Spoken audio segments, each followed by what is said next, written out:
Hoje eu vou começar uma nova série. Eu sempre que vou começar uma nova série eu fico muito animado, né? Porque Deus fala comigo.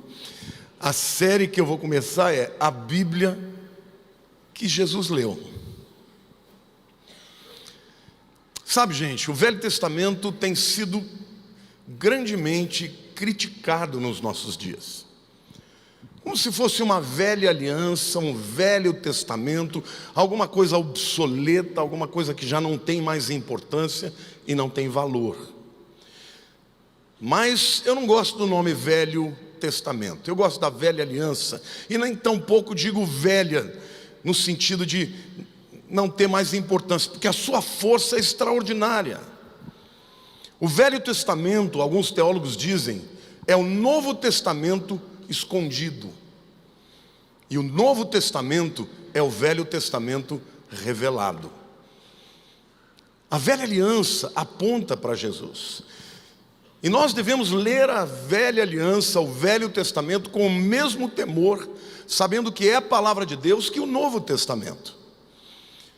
O Velho Testamento tem lições extraordinárias. Nós aprendemos o amor romântico no livro de Cantares de Salomão. Nós aprendemos a como viver de maneira vitoriosa e decente no livro de Provérbios. Nós aprendemos a adorar e a louvar no livro de Salmos. Nós aprendemos no livro de Eclesiastes como aproveitar a vida de maneira digna, aproveitando cada minuto que Deus tem para nós. Nós aprendemos no livro de Jó como o sofrimento pode ser importante na carreira cristã. Mas, sobretudo, o Velho Testamento é muito importante ser lido, estudado, crido e obedecido, principalmente porque foi a Bíblia que Jesus leu. Não havia outra Bíblia. A Bíblia que Jesus leu, os textos que ele citou, foram do Velho Testamento. Amém? Então, quantos aqui estão animados para receber essa revelação a cada domingo? A cada domingo eu trarei para vocês um livro da Bíblia, ou alguns aspectos do Velho Testamento que Jesus leu e amou. Hoje eu vou falar para vocês sobre o livro de Jó, e o tema da mensagem de hoje é Aprendendo pelo Sofrimento. Antes da gente começar a pregar propriamente, eu quero dar algumas informações do livro. O livro de Jó é o livro mais velho da Bíblia, mais antigo. Ele é pré-abraâmico, então, portanto, ele é antes do ano 2000 a.C. 4.000 anos tem esse livro, irmãos. E vocês vão ver como ele é relevante para os nossos dias. O livro de Jó nada mais é do que um livro que aborda o relacionamento pessoal entre um homem e Deus. É um livro que, apesar de ser tão antigo, ele vai muito além do seu tempo. E ele é pertinente para os nossos dias, até para dirimir algumas dúvidas e até para tirar alguns comportamentos ou entendimentos teológicos errados. Porque naquele tempo as pessoas acreditavam que era simples assim: se o indivíduo obedecia a Deus, ele tinha bênçãos. Se ele desobedecesse, a vida dele ia de mal a pior. E é mais ou menos parecido com o que as pessoas dizem hoje. E quando a gente lê este livro, a gente percebe que Deus, ele é muito mais profundo no seu relacionamento com pessoas. E às vezes pessoas boas sofrem. Pessoas boas passam por dificuldades, por lutas, por perdas, por enfermidades, e não são necessariamente resultado do seu pecado. Então o livro de Jó nos ensina também que muitas das heresias e dos entendimentos errados vêm das bocas de pessoas piedosas, até de cristãos sinceros, mas porque tem uma visão obtusa, reducionista, simplista, rasa, acabam apontando o dedo para os outros que estão passando por sofrimento, ao invés de serem instrumento de conforto e de bênção. Os primeiros 2 capítulos apresentam a cena Na verdade, o livro de Jó é uma disputa, viu, gente? Uma disputa interessante, porque o livro começa dizendo que Jó era um homem justo, um homem bom, um homem que não tinha nenhum defeito. Deus fala para Satanás. Aliás, é interessante que a Bíblia diz que Satanás estava passeando e ele se apresenta na sala do trono. E ele se apresenta na sala do trono e começa uma conversa com Deus. Que camarada petulante. E Deus vira para ele, meio que se gabando: está vendo Jó? Meu servo, ele é o cara. Ele é justo, olha como ele me ama, olha como ele é bom. E Satanás fala: também o Senhor dá tudo para ele tem tudo que ele quer. Família maravilhosa, um homem próspero, rico, cheio de filhos. Esse camarada não tem um problema na vida, o Senhor enche ele de mimos. Eu queria ver se seria te adorar mesmo, se o Senhor não desse nada para ele e se retirasse tudo dele. E Deus então fala: então tá bom, a aposta está feita. Os 2 primeiros capítulos falam disso. Você pode tirar tudo dele, menos a vida. E Jó passa por um vendaval na sua vida. Perde a família, perde os bens e fica com um corpo cheio de feridas e de enfermidades. Estes são os primeiros 2 capítulos que falam do motivo porque todas as coisas vão acontecer com Jó. E nos capítulos 3 a 37, Satanás desaparece da cena. Aliás, ele nem precisa estar lá mais, porque aparecem 3 amigos da onça, chamados de amigos de Jó, que fazem o trabalho do diabo, ficam acusando Jó o tempo inteiro. Olhe para a pessoa do teu lado e diga assim: de amigos de Jó, eu não quero não, eu quero distância. Porque esses camaradas, eles parecem crentes, eles têm discurso de crente, mas eles não têm nenhuma compaixão. Que amigo é esse que quando vê o outro passando por todas as perdas que ele está passando, ao invés de chorar com ele, ficam acusando, dizendo: você pecou. Não, não pequei, pecou sim. E aí o livro dos capítulos 3 a 37 ficam mostrando Jó vivendo aquele dilema, aquela grande prova. Não só prova das perdas físicas, mas sobretudo dentro de si, passando por uma transformação e por dúvidas e por questionamentos, porque ele não entende o que Deus está fazendo com ele. E semelhantemente a muitas pessoas que sofrem, Jó vai ter uma experiência com Deus que muda a sua vida e que pode mudar a sua vida hoje, se você estiver enfrentando algumas dificuldades. Os capítulos 38 a 42 fecham o livro com a restituição, ou seja, Deus venceu o contest, a competição, a aposta. E Jó tem uma experiência maravilhosa com Deus, em que ele entende o que Deus fez, perdoa os seus amigos e Deus lhe restitui todas as coisas. Mas a gente vai passear aqui pelo livro de Jó para fazer algumas reflexões e aplicações na nossa vida. E o objetivo de pregar esse livro, querido, é para dizer a você que provações vêm na vida, para bons e para maus, e que aquele que está vendo alguém passar por essa provação não deve nunca assumir a postura de juiz, porque nós não conhecemos todas as coisas, somente Deus conhece. Quando você vir alguém passando por essa dificuldade, ore, seja um ombro amigo, ouça, interceda por essa pessoa, porque muitas vezes nem orar adianta para que Deus termine aquela obra mais rápida, porque o tempo de Deus é o tempo dele completar a obra, de se revelar àquela pessoa. Deus prova aqueles a quem ama. Amém?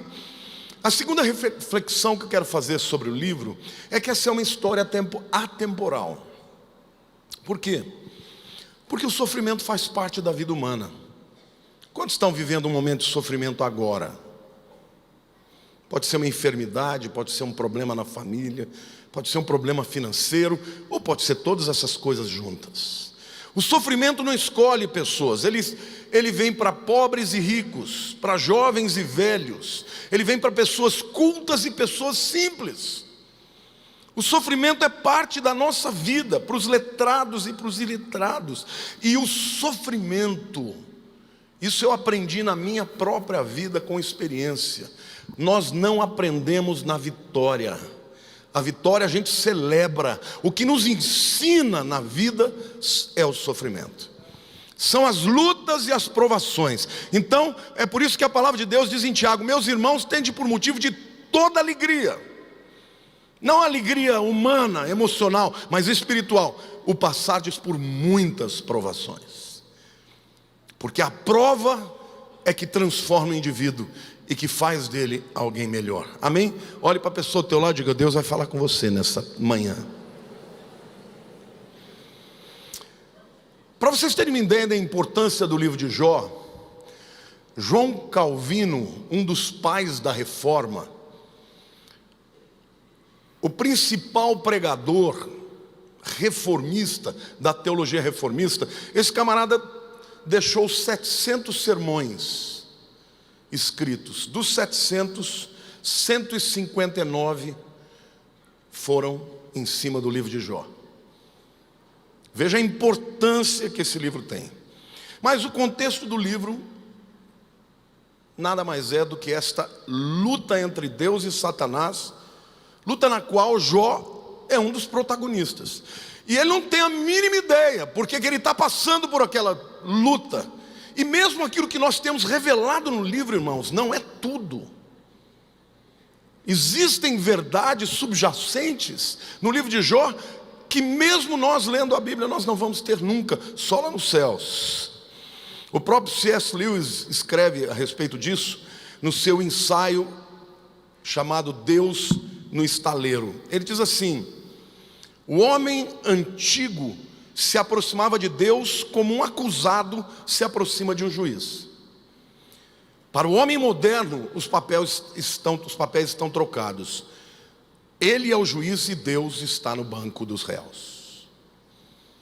Interessante essa percepção de C.S. Lewis, porque na antiguidade o homem tinha tanto temor a Deus que ele se aproximava de Deus como se Deus fosse juiz, e ele estava sempre com o sentimento: eu estou aquém do que ele espera de mim. Mas hoje a gente vive num tempo diferente. As pessoas chegam para Deus e apontam o dedo e falam: como é que pode isso? Como é que pode uma pessoa boa sofrer? Como é que pode ter tanta gente se dando bem e tanta gente boa passando por dificuldades? É por isso que eu não creio em Deus. E coloca Deus no banco dos réus. E se colocam como juízes. Lê do engano. Porque um dia todos nós vamos comparecer perante Ele. E quem é o juiz é Ele. Amém? E abençoado aquele que recebeu a Cristo como seu Salvador, que tem a Jesus como seu advogado.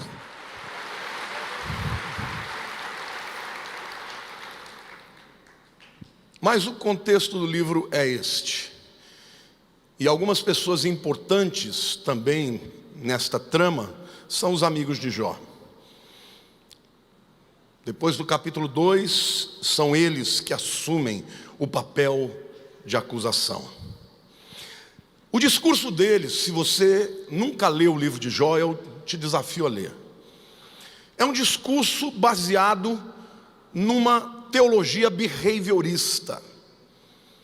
A teoria behaviorista, tanto na psicologia quanto na teologia, é aquela chamada de teoria comportamentalista. Ou seja, o indivíduo responde ao meio. E no relacionamento com Deus, Deus abençoa quem anda direito e pune a quem anda de maneira errada. E os capítulos 3 a 37, se tivessem terminado o livro de Jó, esses camaradas seriam os heróis. porque eles defendem com todos os dentes e forças o seu argumento e a sua teologia de que se o camarada está sofrendo é porque ele merece. Tem gente até que estufa o peito e fala com prazer, está pagando o que fez. Cuidado, a história não é bem assim. Os amigos de Jó, portanto, são os legalistas do século 21. Olha para o teu irmão do lado e diga assim: deixa de ser fariseu. Deus não te chamou para julgar ninguém. O nosso chamado, o nosso ministério é o ministério da reconciliação. Jesus repreendeu os discípulos quando ele disse: eu não vim para julgar ninguém, eu vim para salvar. Amém? Glória a Deus.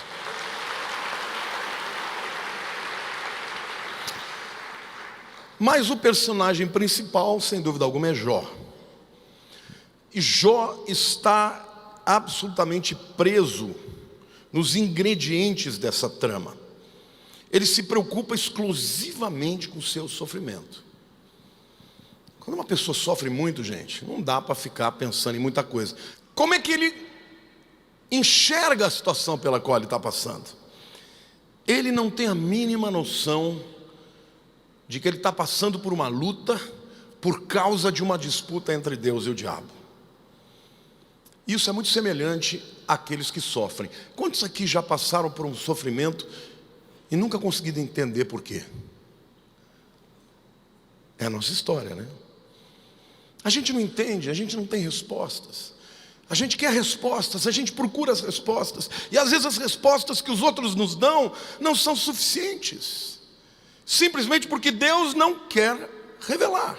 Então Jó, ele começa a enfrentar um dilema, que é muito comum que pessoas que sofrem passem, que é o dilema: eu vou rejeitar a Deus, porque Ele está me punindo sem que eu mereça, mas aí eu vou ter um problema, porque eu creio nele, e a fé que eu tenho é que Ele é bom. Mas se Ele é bom e eu creio que Ele é bom, por que Ele está permitindo que eu passe por isso? Será que eu pequei mesmo? Será que eles estão com razão? Será que eu fiz alguma coisa que mereça isso? E, queridos, esse é o tipo de reflexão que não te leva a lugar algum. Há momentos na vida da gente que a gente tem que descansar em Deus e crer na sua soberania e na sua bondade. Porque tem coisas que você jamais vai entender na terra, só no céu. Algumas Ele vai te explicar, outras Ele não vai te explicar. E Ele quer que você creia nele a despeito disso. A outra postura que ele poderia ter é aceitar o sofrimento como merecido. Não, eu não sei o que é, mas devo ter feito alguma coisa de ruim que mereça isso. Mas lá no fundo dele ele sabia: mas eu não fiz. Então a gente vê Jó passando por um grande dilema. E muitas vezes a dor, a pior dor que alguém enfrenta não é a externa, mas é interna. São as inquirições, são os dilemas, são as perguntas sem respostas. E na visão dos amigos de Jó, ele estava enfrentando uma batalha entre o bem e o mal. O mal que estava no seu coração sendo esmagado pelo bem, que é Deus. Mas a verdade é que a luta de Jó era a luta do bem contra o bem. O bem de um homem justo, declarado pelo próprio Deus, com o bem maior, que é Deus. Isso nos diz que a verdade ela é muito mais complexa do que nós muitas vezes poderemos entender. Deus é bom e não há nele nenhuma treva. Deus é luz. E meu querido, mesmo quando você não entende, mesmo quando a razão humana vai dizer que você está errado e que Deus está te punindo, é importante que nestes momentos de dúvida você possa se render a Deus e dizer: Senhor, eu não tenho respostas, mas o Senhor tem. Se o Senhor quiser me explicar, me explique.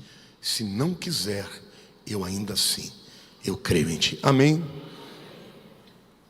Não é exatamente assim que nós nos sentimos quando a gente é fiel a Deus e passa por problemas?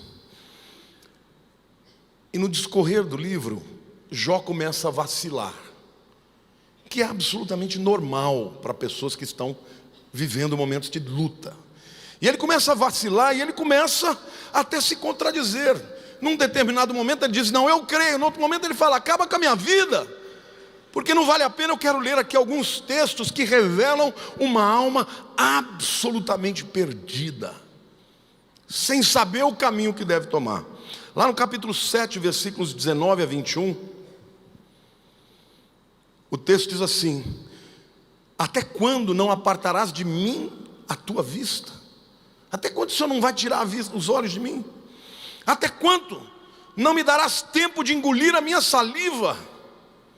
Se pequei, que mal te fiz a ti, ó espreitador de homens?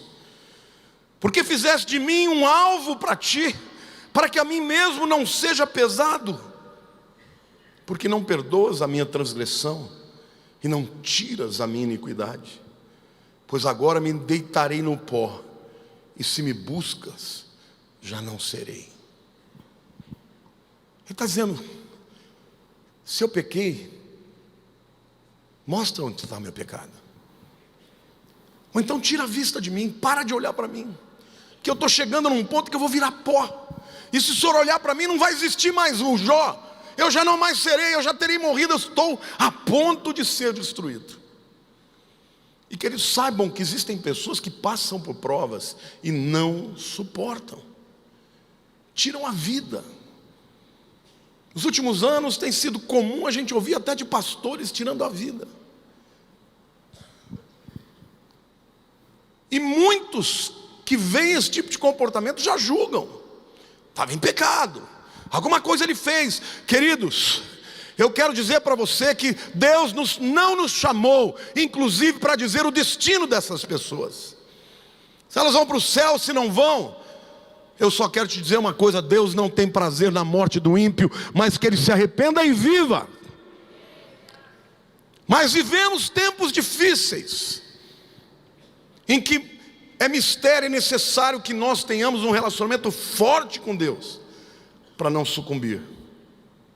Jó capítulo 10, versos 20 a 21, ele fala com Deus de novo: não são poucos meus dias, cessa pois e deixa-me, para que por um pouco eu tome alento, antes que eu vá para o lugar de que não voltarei, para a terra das trevas e da sombra da morte. Você vê aqui claramente ele entendendo que é Deus que está assolando a vida dele, e não é o diabo.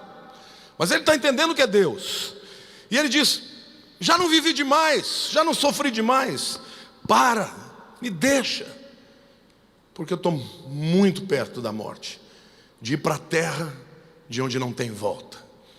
Porque naquele tempo, no princípio, a revelação era incipiente. Eles não tinham certeza do que aconteceria depois da morte. Eles não tinham nem certeza de ressurreição ou de vida eterna. Para eles ficavam numa terra do esquecimento. Ele diz: é melhor eu ir para esse lugar onde não existe nada, do que permanecer aqui onde eu estou. Me deixa. Quantos aqui já se sentiram bravos assim com Deus? A gente às vezes fica, né? Fica revoltado, fica nervoso. No capítulo 14, versículos 18 a 19, ele diz assim: como um monte que se esboroa e se desfaz, e a rocha que se remove do seu lugar, como as águas gastam as pedras, e as cheias arrebentam o pó da terra, assim destróis a esperança do homem. Ele usa, a própria observação da natureza, do poder da água em transformar a rocha. Ele diz: o que o Senhor está fazendo comigo e com o ser humano é isso. Os seus constantes ataques na minha vida estão me dissolvendo. Eu já não tenho mais estrutura. No capítulo 16, versículo 9 diz assim: na sua ira me despedaçou, e tem animosidade contra mim rangeu os dentes, e como meu adversário aguça os olhos. Queridos, isso é tão lindo. O fato, é por isso que eu creio que a Bíblia é a palavra de Deus. Porque se fosse qualquer outro, teria escondido esse tipo de coisa. Porque isso aqui não é uma boa propaganda, não. Se o camarada lê isso aqui pela primeira vez e não entende, ele fala: estou fora desse Deus, eu não quero. Mas essa não é a verdade. Essa é a revelação do coração e da alma de alguém que está passando por sofrimento. Essa é uma visão momentânea de Jó. Mas lá no final do livro ele vai enxergar de maneira diferente. E é isso que eu quero te dizer. Eu quero te dizer que se você está passando por esse momento de dor, de questionamento, Deus é bom e Ele vai te sustentar. Ele pode permitir que o diabo te tente, mas Ele não vai deixar ele te destruir. E vai chegar a hora que você vai ter uma experiência com Ele e vai ser transformado. Amém? Aplauda o Senhor, diga: eu creio na Tua palavra.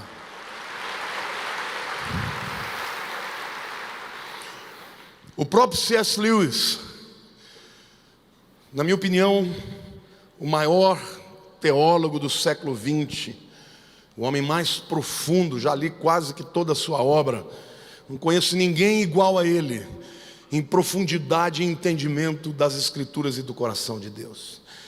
Ele, durante muitos anos, ele foi um celibatário, se apaixonou por uma aluna na Universidade de Oxford. Na verdade, essa aluna, ela era uma americana que veio dos Estados Unidos para lá, porque se apaixonou por ele lendo os seus livros. E quando ela vem estudar com ele, ela já vem com segundas intenções, e ela era muito mais jovem, e ele não deu bola para ela, mas ela lutou até que conseguiu. Aquele homem ermitão, aquele homem que só pensava nas letras, cedeu aos encantos de uma aluna apaixonada. Aliás, professores, tomem cuidado, as alunas podem ser muito persuasivas. Mas ela adoece e morre. E aquele homem que aprendeu a viver a vida sem ninguém, se afeiçoou tanto àquela mulher que ele já não sabia mais viver sem ela. E olhem o que ele diz depois que ela morre.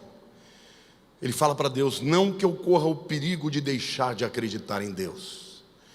O real perigo é começar a acreditar em muitas coisas horríveis sobre Ele. Ele está dizendo: deixar de crer em Deus é impossível. O perigo que eu estou correndo é começar a acreditar que Ele é mau. Passar por tribulações nos faz muitas vezes questionar a Deus. Mas, continuando a leitura do livro, você chega no ponto em que em Jó tem vitória. E a vitória de Jó está no fato de que quando ele perde todas as coisas, a mulher dele diz assim: olha, está vendo? Você é um homem tão justo, tão digno, faz tudo, sacrifica pelos seus filhos. Jó sacrificava por cada um dos filhos. Ele dizia assim: vai que eles tenham cometido um pecado que eles não sabem, então está aqui, Senhor, estou sacrificando por eles. Era um homem justo, e ainda assim veio o vendaval, perdeu tudo que tinha, perdeu a sua família, e a mulher dele diz: amaldiçoa Deus e morre, Jó. Mas ele nunca fez isso. A vitória, meu querido, começa na sua têmpera, na sua coragem, na sua firmeza de passar por um problema que você não sabe a razão, mas ainda assim não romper com Deus. É você ficar lá e falar: pode me disciplinar, mas eu não vou embora, eu continuo crendo. A vitória começa assim. No capítulo 13, versículo 13, ele diz assim: calai-vos perante mim e falarei eu. Está falando com os amigos, né? E venha sobre mim o que vier, tomarei a minha carne nos meus dentes e porei a vida na minha mão. Eis que me matará, já não tenho esperança. Deus vai me matar. contudo, defenderei o meu procedimento. Continuo crendo e sendo fiel a Ele. Não tenho esperança nessa vida. Ele vai me matar. Eu não tenho jeito, mas eu não vou mudar. Vou continuar defendendo que o meu Deus é bom, mesmo que não esteja sendo para mim. Amém? Você pode aplaudir o Senhor, esse camarada.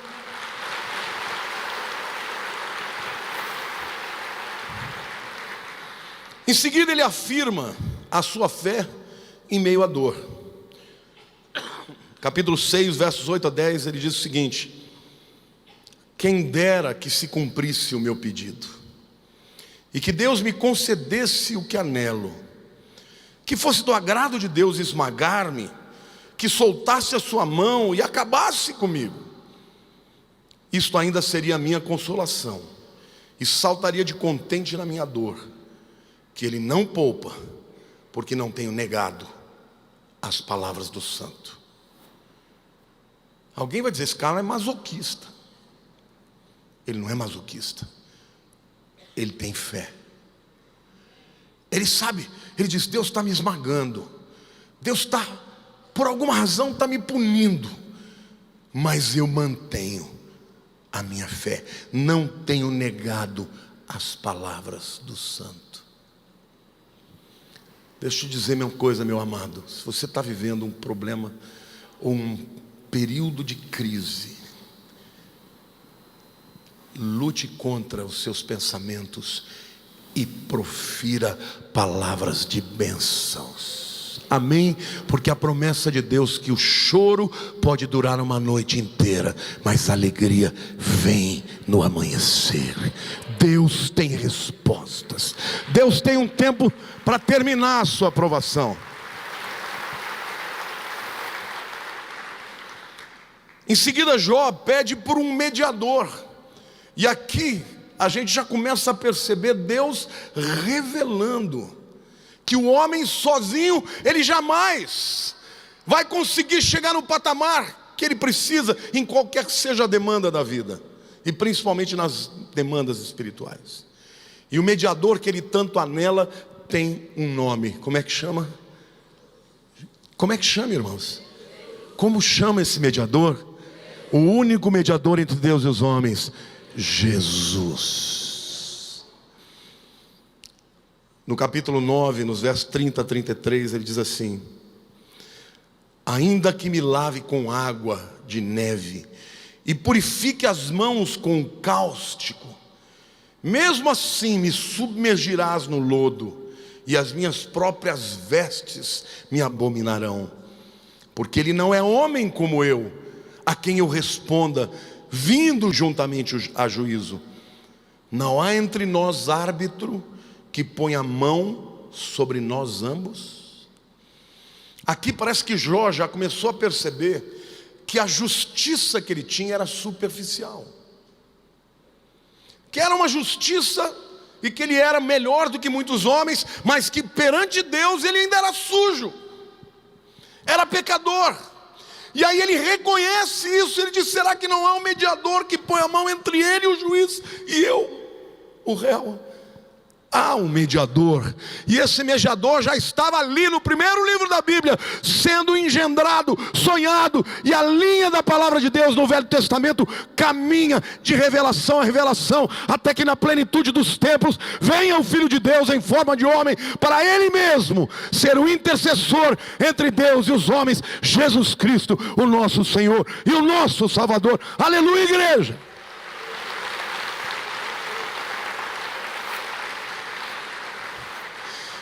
Então vocês hoje que se batizaram, vocês se batizaram em nome do Pai, do Filho e do Espírito Santo.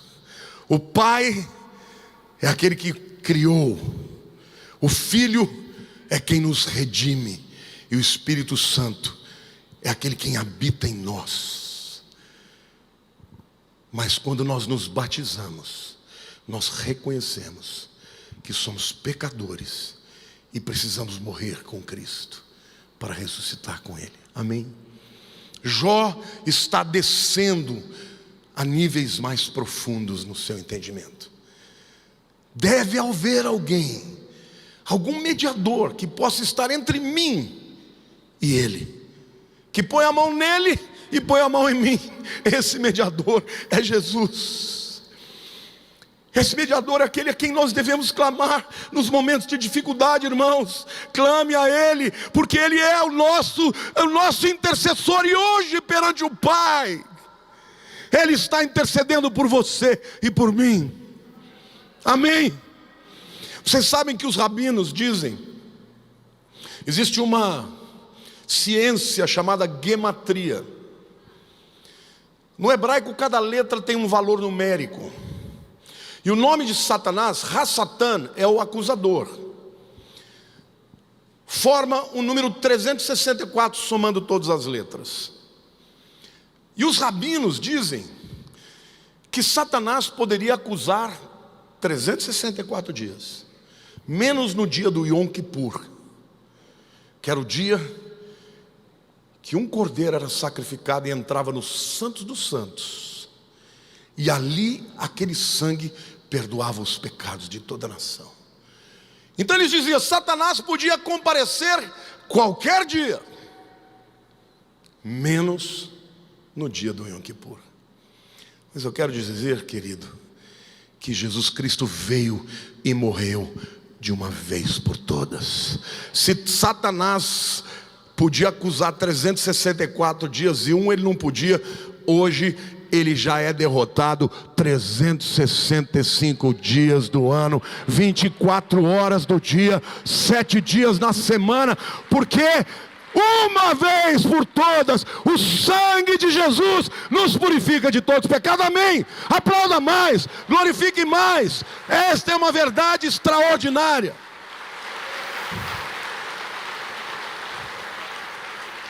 Quando ele chega na presença de Deus para acusar, Jesus fala, pode voltar. Está vendo o sangue? Está aqui, aspergido nos santos dos santos nos céus. Está pago. Olhe para a pessoa ao teu lado e diga, está pago. É por isso que Jesus lá na cruz do Calvário, ele gritou, tetelestai, está pago, está consumado. Amém, igreja? Hoje eu e você temos um mediador, temos um intercessor, aquele a quem Jó anelou, e sem saber, já estava sendo salvo por ele. Porque no Velho Testamento as pessoas não eram salvas por sangue de animais. Eles sacrificavam os animais, mas estavam sendo salvos pela fé no Messias que viria. Hoje nós somos salvos pelo Cordeiro que já veio e já morreu, e uma vez por todas perdoa os pecados de todos que pecaram. Jó, por último, reduz a sua petição a uma coisa. Senhor, me explica por quê. Capítulo 31, versículo 35 diz assim: tomara eu tivesse quem me ouvisse, eis aqui a minha defesa assinada, que o Todo-Poderoso me responda, que o meu adversário escreva a sua acusação. Quero saber, Deus, o porquê que o Senhor está me fazendo isso. Só isso eu quero saber. Não peço para o Senhor tirar minha dor, não peço nem para o Senhor tirar minha vida. Me explica o porquê. E quantas vezes a gente fica assim também? Só que na ótica de quem sofre, parece que Deus está alheio. Mas na ótica de Deus, Ele está esfregando a mão e fala, está chegando a hora de eu tirar o véu, de eu revelar. Está chegando a hora de eu tocar no coração daquela vida. Está chegando a hora de eu fazer uma obra que ele nunca mais vai ser o mesmo. Superficialidade nunca mais. Esse sofrimento é para o bem. A palavra de Deus diz, todas as coisas cooperam para o bem dos que amam a Deus. Se você quer um dia se tornar um cristão denso, no seu relacionamento profundo com Deus, saiba que virão as dificuldades e as dores e o sofrimento, mas Deus está no controle. E aí então Deus aparece. Ironicamente, Deus aparece na cena num rodemoinho. Lá no capítulo 38, de 1 a 6, a Bíblia diz: depois disso o Senhor, do meio de um redemoinho, respondeu a Jó: quem é este que escurece os meus desígnios com palavras sem conhecimento? Cinge, pois, os lombos como homem, pois eu te perguntarei e tu me farás saber. Onde estavas tu quando eu lançava os fundamentos da terra? Dize-mo se tens entendimento. Quem lhe pôs as suas medidas, se é que o sabes? Ou quem estendeu sobre ela o cordel? Sobre que estão fundadas as suas bases? Ou quem lhe assentou a pedra angular? Deus fala para Jó: você entende alguma coisa de como eu criei o universo físico? Não, né? Então como você vai querer me julgar sobre como eu criei a moral no universo? Se você não entende o exterior, como você vai entender o interior? Mas Deus já está começando a respondendo, botando Jó no lugar dele. Deus está falando de maneira, fala: você é bom, mas precisa crescer muito para poder me julgar. Até que você saiba um pouquinho sobre como eu governo o universo, você não pode me julgar, especialmente o meu amor e a minha bondade. E aí Deus faz algo que só Ele pode fazer: abrir os olhos. E querido, eu quero te dizer, se você está passando momentos assim, não aceite acusação, porque não vem de Deus. A acusação vem do diabo. Se alguém se levantar para te acusar, rejeite, porque Deus é o único que pode acusar. E Ele não vai te acusar, Ele vai se revelar a você e vai dirimir as suas dúvidas, explicar coisas que você não entendia. E Jó então tem aquela experiência metafísica, aquela experiência espiritual, aquela experiência entre ele e Deus. E tem muita gente que está aqui dentro e nunca teve uma experiência com Deus. É uma pessoa distante, como Jó era. E ele declara no capítulo 42: então respondeu Jó ao Senhor: bem sei que tudo podes, e nenhum dos teus planos pode ser frustrado. Quem é aquele, como disseste, que sem conhecimento encobre o conselho? Sou eu. Quem é aquele que está fazendo essa lambança? Sou eu. Na verdade eu falei do que não entendia, coisas maravilhosas demais para mim, coisas que eu não conhecia. Escuta-me, pois, havias dito, e eu falarei, e eu te perguntarei, e tu me ensinarás. Eu te conhecia só de ouvir, mas agora os meus olhos te veem. Por isso me abomino e me arrependo no pó e na cinza. Deus se revelou a ele. Eu creio que foi Jesus que apareceu para ele. E se revelou como um Deus de amor, como um Deus que está conosco. E mesmo que nós passemos por tribulações e por dor e por perseguições, é para o nosso bem. Amém, igreja? Então, esta teologia de que você faz o bem, você vai ficar bom, você dá o dízimo, você vai ficar rico, é mentira. É mentira. Deus não é assim. Você não pode julgar os homens, e nem a história, e nem as circunstâncias. O que você precisa é de uma experiência com Deus. E por fim, Deus restitui tudo. O que acontece na vida de Jó é que quando Deus fala com ele, até os acusadores ele perdoa. Deus trata duramente com os acusadores, mas ele perdoa. Ele perdoa os amigos, os falsos amigos, e ele perdoa. E Deus restitui tudo em dobro, como todo mundo fala, e a Bíblia diz isso. Mas eu pergunto para vocês, como é que Deus restituiu tudo em dobro. Através daqueles amigos. Os mesmos que o acusaram começaram a dar para Jó tudo que ele tinha perdido. Aí alguém vai dizer: pastor, mas Deus não restituiu em dobro, porque os filhos que ele morreu não dá para restituir. Deus deu o mesmo número de filhos que ele tinha. Mas e os outros? Os outros ele continuou tendo lá nos céus. Então quando Jó chegou na presença de Deus, até os filhos tinham sido restituídos em dobro. Mas Deus usou os perseguidores para abençoá-lo. Sabe, queridos, a história de cada um é diferente do outro. Não olhe para a pessoa do teu lado e queira tirar da experiência dela a sua própria experiência. Porque Deus trata com cada um de nós segundo aquilo que Ele conhece e sabe da nossa necessidade. Agora, a verdade é que o livro de Jó deve ser um exemplo para muitos de nós. Quando passamos por lutas e por provações, você pode perder tudo, mas não perca a sua fé. Porque um homem sem fé, uma mulher sem fé, é miserável.